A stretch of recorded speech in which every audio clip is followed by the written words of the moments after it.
असत्य धेरै टिक्दैन, सत्य कहिले बिग्दैन। वर्तमान अर्थमन्त्री कुलमान घिसिङको जन्म विक्रम सम्वत 2027 साल मङ्सिर महिनाको 10 गते जिल्ला रामेछाप बेथान गाविस हाल सुनापाती गाउँपालिका वार्ड नम्बर 4 मा भएको हो।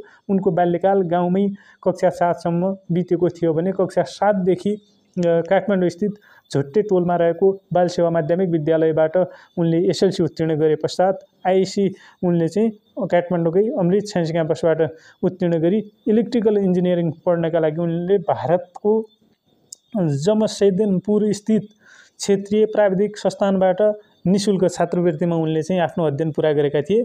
उनको सो अध्ययन पश्चात नेपालको पुल्चोक इन्जिनियरिङ कलेज र पोखरा विश्वविद्यालयबाट समेत उनले आफ्नो अध्ययनमा स्नातकोत्तर उपाधि हासिल गरी थप विज्ञता प्राप्त गरेका थिए। पछिल्लो समय उनी नेपाल विद्युत प्राधिकरणमा कार्यरत रही काम गर्दै आएकोमा नेपाल एकदमै ऊर्जा सङ्कटमा गुज्रिरहेको र व्यापक ऊर्जा खपतको समयमा ऊर्जा सङ्कट गुज्रिएको अवस्थामा चाहिँ तत्कालीन मन्त्री परिषदले उनलाई चाहिँ चुनौती स्वरूप विक्रम सम्वत 2073 भाद्र 29 गते मन्त्री परिषदको निर्णयबाट 31 गतेबाट आफ्नो पदभार पहिलोपटक सम्हालेका थिए।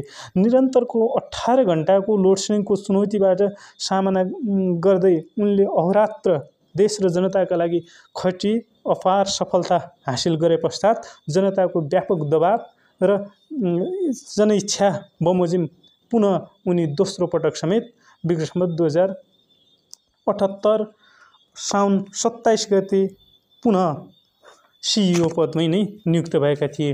दोस्रो पटक सिइओ पदमा पदासीन भइसकेपछि ओली सरकारले उनको कार्यशैलीमा शङ्का गर्दै विक्रम सम्वत 2081 साल चैत्र 11 मा उनलाई पदबाट बर्खास्ती गरी नयाँ सिइओको रूपमा हितेन्द्र देव साक्यलाई पदभार ग्रहण गरेका थिए।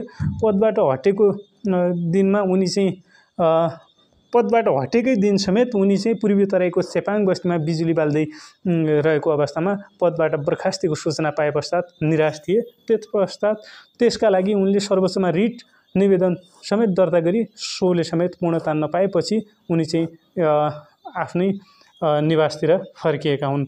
हाल उनी यो जेनजीको आन्दोलन पश्चात फेरि अन्तरिम सरकारको मन्त्रीको रूपमा 2082 साल भाद्र 30 गते ऊर्जा मन्त्रीको रूपमा पदभार ग्रहण गर्नुभएको छ भने उनले पहिलो निर्णय नै आफ्नो बाँकी रहेको पुरानो एजेन्डालाई नै पूर्ति गर्ने स्वरूप ट्रङ्केटेड र डेडिकेटेड बिल असुल गर्ने उनले चाहिँ अटोट लिएका छन्। उनको अटोट पुरा होस्।